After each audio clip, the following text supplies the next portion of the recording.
আসসালামু আলাইকুম everyone. Sharmi's food স্পেশালে আরও একটি রেসিপি দেখার জন্য সবাইকে ওয়েলকাম জানাচ্ছি। আজকে তৈরি করে দেখাবো বাঙালিদের খুবই পছন্দের একটি রেসিপি, আর সেটি হচ্ছে সর্ষে ইলিশ। তো চলুন আমি কিভাবে এই সর্ষে ইলিশটা বানিয়ে নিয়েছি দেখে নেওয়া যাক।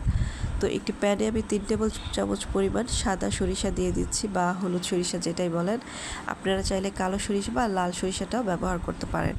এরপর দিয়ে দিলাম হাফ কাপ পরিমাণ পেঁয়াজ বাটা, 1 টেবিল চামচ পরিমাণ লবণ দিয়ে দিচ্ছি, হাফ টেবিল চামচ পরিমাণ হলুদের গুঁড়া, 1 চা চামচ পরিমাণ দিয়ে দিচ্ছি মরিচের গুঁড়া, হাফ চা চামচ দিয়ে দিলাম ধনিয়া গুঁড়া, হাফ চা চামচ দিয়ে দিচ্ছি জিরা গুঁড়া, আর সেই সাথে দিয়ে দিচ্ছি 1 টেবিল চামচ পরিমাণ আদা রসুন বাটা, আর দিয়ে দিলাম হাফ কাপের মতো সরিষার তেল, আর দিয়ে দিচ্ছি 4 টেবিল চামচের মতো সয়াবিন তেল। আপনারা চাইলে যে কোনো একটা তেল দিয়েও এই রান্নাটা করে নিতে পারবেন।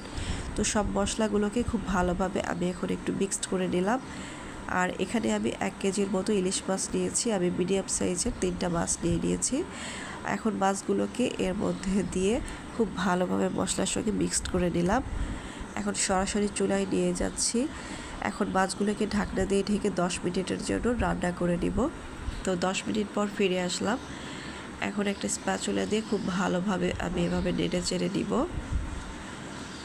আর খুবই আলতোভাবে নেড়ে চেড়ে নিতে হবে, নয়তো কিন্তু ভেঙে যাবে।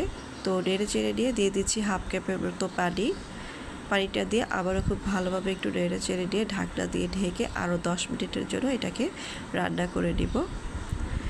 তো ফিরে আসলাম আমি আরও 10 মিনিট পর। দেখতে পাচ্ছেন খুব সুন্দরভাবে বলক চলে এসেছে। আবারও আমি খুব ভালোভাবে নিচ থেকে এভাবে নেড়ে চেড়ে নিয়ে এ পর্যায়ে দিয়ে দিচ্ছি 6 থেকে 7টার মতো আস্ত কাঁচামরিচ।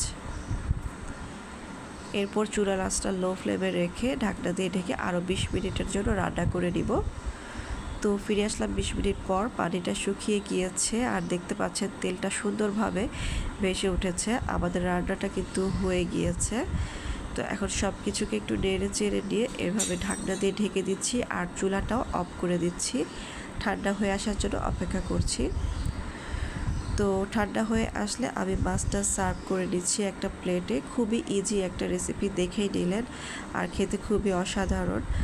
আশা করি আপনাদের কাছে আমার রেসিপিটা ভালো লেগেছে। ভালো লাগে থাকলে আমাদের চ্যানেলটি সাবস্ক্রাইব করে আমাদের পাশে থাকবেন। আজকে এখানেই বিদায় নিচ্ছি। আল্লাহ হাফেজ।